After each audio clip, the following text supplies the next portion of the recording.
আসসালামু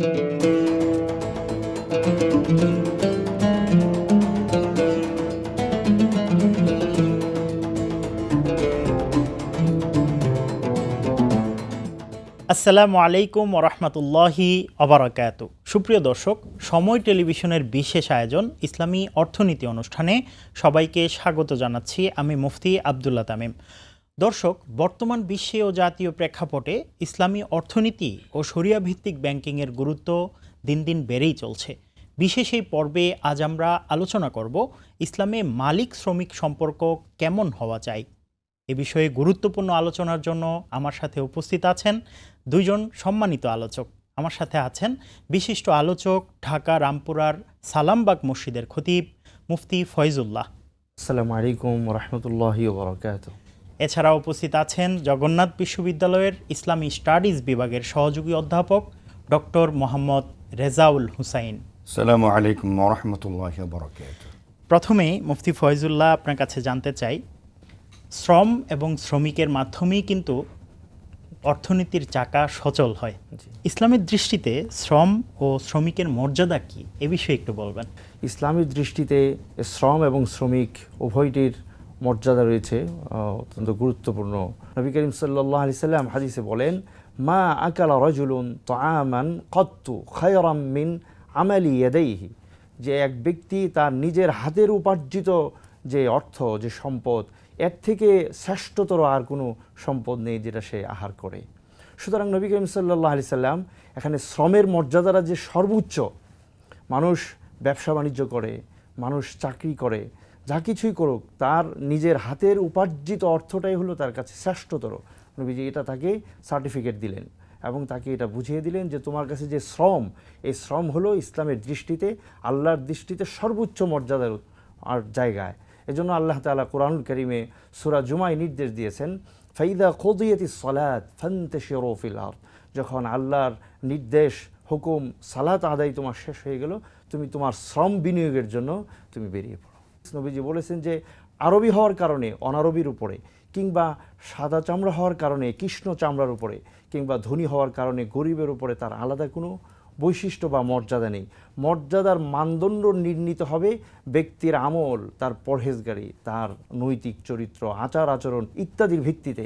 তাই আল্লাহ রাব্বুল আলামিন কোরআনুল কারীমে এটা সুস্পষ্টভাবে বলেছেন, ইন্না আকরামাকুম ইনদাল্লাহি আতকাকুম, তোমাদের মধ্যে সর্বশ্রেষ্ঠ মর্যাদার অধিকারী ওই ব্যক্তি হবে যিনি পরহেজগার, নীতি নৈতিকতা, আদর্শ, চরিত্র ইত্যাদির ভিত্তিতে যিনি বলিষ্ঠ চরিত্রের অধিকারী হবেন, তিনি সর্বোচ্চ মর্যাদা। সুতরাং শ্রম এবং শ্রমিক ইসলামী অর্থনীতির একটি গুরুত্বপূর্ণ পাঠ এবং ইসলামের দৃষ্টিতে তাদের মর্যাদা সর্বোচ্চ আসনে। জনাব ডক্টর মোহাম্মদ রেজাউল হুসাইন, আপনার কাছে জানতে চাই যে মালিক শ্রমিকের সম্পর্ক এটা কেমন হওয়া চাই, মালিক শ্রমিকের সম্পর্কের মানদণ্ডটা আসলে কি? হাদিস স্পষ্ট বলেছে, হুম ইখওয়ানুকুম, যে তোমার অধীনস্থ যারা তা তোমাদের ভাই ভাই। এই হাদিসের আলোকে মুহাদ্দিসিনগণ চারটি বিষয় এখানে এসেছেন যে মালিক শ্রমিকের কীরকম সম্পর্ক হবে। প্রথমে হবে তার পরস্পরে ভাই ভাই। দেখুন, ভাই ভাই মানে কি, আমার সহোদর ভাই আমার কাছে যেই ধরনের প্রায়োরিটি পাবে, তার অধিকার যেরকমটা থাকবে, আমার অধীনস্থ যে শ্রমিক, যে শ্রম বিনিয়োগ করছে, তারা কিন্তু তোমাদের সাথে তারা ভাই ভাই সম্পর্কিত হবে।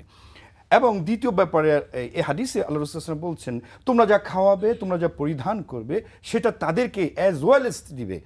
তো আল্লাহ রাসূল আমাদেরকে শিখিয়ে দিলেন যে এই যে শ্রমিক, তাদেরকে তুমি যেভাবে করে খাচ্ছ, তুমি যেভাবে পড়ছো, ঠিক তাদের সাথে একই রকমভাবে বিহেভ করতে হবে। 3 নম্বর আল্লাহ রাসূল বলে দিচ্ছেন যে তাদেরকে যে কাজটি দিচ্ছ, সেই কাজটি তার সাধ্যের বাইরে যেন না হয়। অর্থাৎ এমন কাজ, যেই কাজ করতে যে তার জীবন এবং স্বাস্থ্য ঝুঁকি হয়, এই জাতীয় কাজ দেয়া যাবে না, বরং শ্রমিককে কাজ দিতে হবে তার শারীরিক সক্ষমতা অনুযায়ী। এই হাদিসের আলোকে তিনি এই ব্যাখ্যাটা দিয়েছেন। এবং 3 হচ্ছে, যদি এমন কাজ করতেই হয় শ্রমিককে, সেক্ষেত্রে হাদিসের ভাষ্য অনুযায়ী মুহাদ্দিসিনরা বলছেন, নাম্বার 4 হলো তাকে সহযোগিতা করতে হবে। আল্লাহু আকবার। অর্থাৎ মালিক শ্রমিককে ফিজিক্যালি সহযোগিতা করবে। দেখুন, ইন্টারেস্টিং ব্যাপার হলো মোহতারাম, ইসলাম আমাদেরকে কি শেখাচ্ছে? ইসলাম আমাদেরকে শেখাচ্ছে যে প্রথমত যে তুমি যে শ্রমিক নিয়োগ করছো সেই নিয়োগের ক্ষেত্রে তুমি একটা ক্রাইটেরিয়া মেনটেন করবে। প্রথমত এটা কোরআন আল্লাহ তাআলা বলেছেন যে তোমরা ইন্না খায়রা মান ইসতাজিরতাল কাবিউল আমিন, যে তাকেই তুমি পরিশ্রমের বা শ্রমিক হিসেবে নিয়োগ দিবে যে আল কাবিউল আমিন, যে শারীরিকভাবে একেবারে ফিট এবং শক্তপোক্ত, আর একটি হচ্ছে যে বিশ্বস্ত। এরপর মজুরিটা আল্লাহ রাসূল সাল্লাল্লাহু আলাইহি ওয়াসাল্লাম বললেন মজুরিটা ঠিক করে নিতে হবে, অর্থাৎ এবং আল্লাহ রাসূল সাল্লাল্লাহু আলাইহি ওয়াসাল্লাম হাদিসে বলছেন, আল্লাহ রাসূল সাল্লাল্লাহু আলাইহি ওয়াসাল্লাম নাহা আনিস্তাজারাল আজির হাত্তা ইউবাইনা লাহু আজরা, যে যতক্ষণ না পর্যন্ত তার মজুরিটা প্রকাশ্যে না আসবে, অর্থাৎ এটা ডিক্লেয়ার্ড হইতে হবে যে আমি যে শ্রমিকটা নিয়োগ করছি আপনাকে কত টাকা মূল্যে আমি আপনার শ্রম নিচ্ছি আপনার কাছ থেকে, এই মূল্যটি শ্রমিকের শ্রমের মজুরি, এটা নির্ধারিত স্পষ্ট প্রকাশ্যে দুজন এগ্রিমেন্ট হতে হবে। মোতামা আমরা কি সেভাবে করছি? আর করলেও সেই মজুরি কিন্তু সেইভাবে করে আমরা দিচ্ছি। এখানেই আমাদের আসলে এই মালিক শ্রমিক সম্পর্কের বিষয়টি এসে যায়। জি, অনেক অনেক ধন্যবাদ মোহতারাম, সুন্দর আলোচনা করেছেন।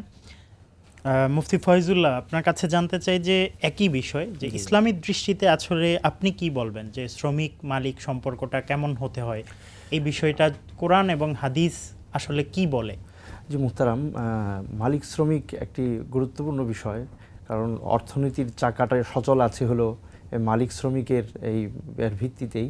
এই জন্য ইসলাম এখানে যে মূলনীতি দিয়েছে, মালিক শ্রমিকের সম্পর্কের মূল ভিত্তিটা হবে সহানুভূতির উপর নির্ভর করে। এটা কোরআন কারীমের সেই আয়াতের মাধ্যমে আমরা বুঝতে পারি, যেখানে হযরত শুআইব আলাইহিসসালাতু ওয়াসসালাম মুসা আলাইহিসসালামকে লক্ষ্য করে বলেছিলেন, ওমা উরিদু আন আশুক্কা আলাইক সাতাজিদুনি ইনশাআল্লাহু মিনাস সালিহিন, যে তুমি আমার 8 বছর যে শ্রম আমার এখানে দেবে, বিনিয়োগ করবে, সেক্ষেত্রে তুমি আমাকে কখনো এমনটি পাবে না যে আমি তোমার উপর কষ্টকে চাপিয়ে দেব, আমি কখনো এটা চাইবো না, এবং তুমি আমাকে সৎ কর্মশীলদের অন্তর্ভুক্ত দেখতে পাবে।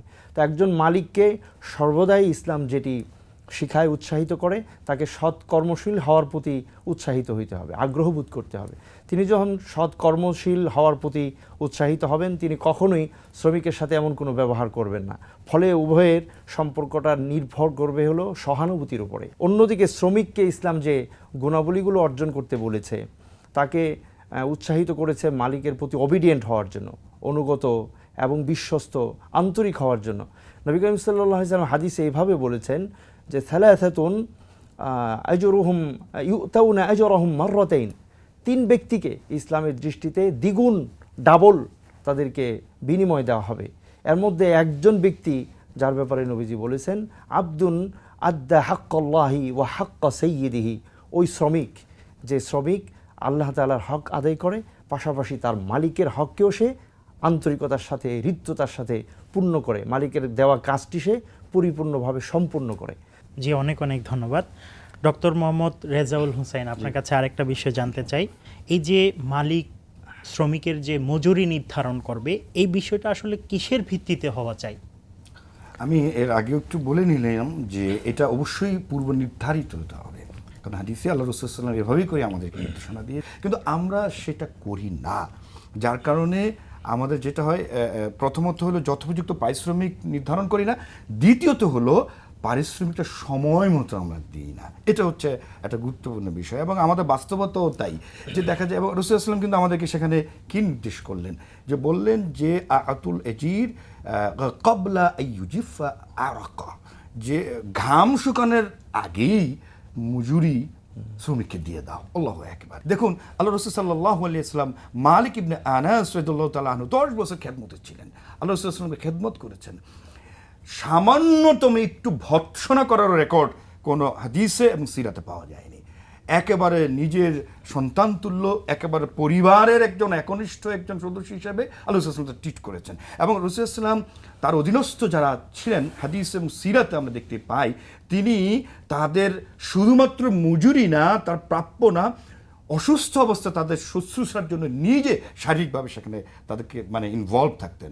ওমর রাদিয়াল্লাহু তাআলা আনহু এমনও করতেন যে শ্রমিক, তার অধীনস্থ যারা কাজ করছে, তাদের অসুস্থতার সময় তিনি সেবা শুশ্রূষার নির্দেশ দিতেন। কেউ যদি সেটা ব্যত্যয় করতো, তাদের চাকরি পর্যন্ত তিনি ছাঁটাই করে দিতেন। এটাও সিরাত আমরা দেখতে পেয়েছি। জি, এটাই অনেক- হলো ইসলাম। জি। শ্রমিকের ভবিষ্যৎ সুরক্ষা যেমন বোনাস সুবিধা এই বিষয়গুলো শরিয়ার দৃষ্টিতে কি হবে এবং কেমন হবে এই বিষয়ে একটু বলবেন আমাদেরকে। আমাদের বর্তমান পৃথিবীতে এবং সমাজে শ্রমিকের যে মানবেতর অবস্থা, যতক্ষণ তার শ্রম আছে ততক্ষণ তার মূল্য আছে। যখন তার শ্রম বিনিয়োগের অবস্থা যখন তার শেষ হয়ে যায়, তখন সে একজন নিগৃহীত এবং অবহেলিত সমাজের বার্ডেন ছাড়া তার আর কোনো গত্যন্তর থাকে না। তো ইসলাম তো আসলে এই সামাজিক এই মানুষের এই দুরবস্থাকে কখনো সমর্থন করে না। ইসলাম চায় একজন মানুষ জন্ম থেকে নিয়ে মৃত্যু পর্যন্ত সে মানবিক মর্যাদা নিয়ে সে বসবাস করবে। নবী করিম সাল্লাল্লাহু আলাইহি সাল্লাম এটা করে দেখিয়েছেন। নবীজি বলেছেন পরিষ্কারভাবে, যে ব্যক্তি মৃত্যুবরণ করবে তার যদি ঋণ থাকে অথবা তার যদি কোনো অধীনস্থ কেউ এমন থাকে যার কেউ দেখার নেই, তাহলে তার সম্পূর্ণ দায়িত্ব আমার উপর, এভাবে নিয়েছে। তো বর্তমান সমাজেও যারা শ্রমিক, সারাটা জীবন যিনি শ্রম ব্যয় করলেন, শ্রম যখন তার ব্যয় করার এটা শেষ হয়ে যাবে, বার্ধক্যে যেন সে মানবেতর জীবন যাপন করতে না হয়, সেই জন্য একটা উদ্যোগ গ্রহণ করা।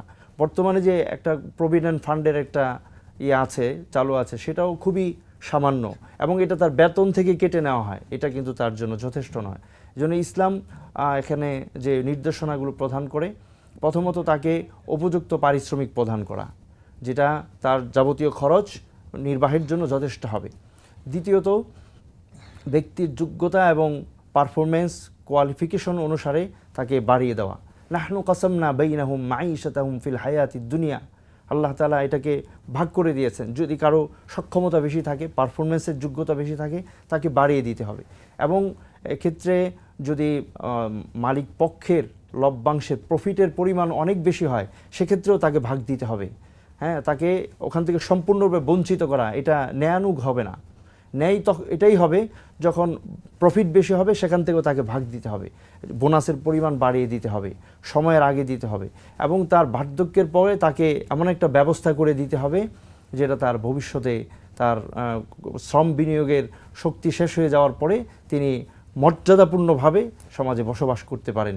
ইসলামী ইতিহাসে দেখা যায় যে শ্রমিককে সর্বোচ্চ মর্যাদা দেওয়া হয়েছে। ইসলাম শুধু কথা বলে থেমে থাকেনি, বরং একজন শ্রমিককে রাষ্ট্রপ্রধান বানানোর নজিরও ইসলামে আছে।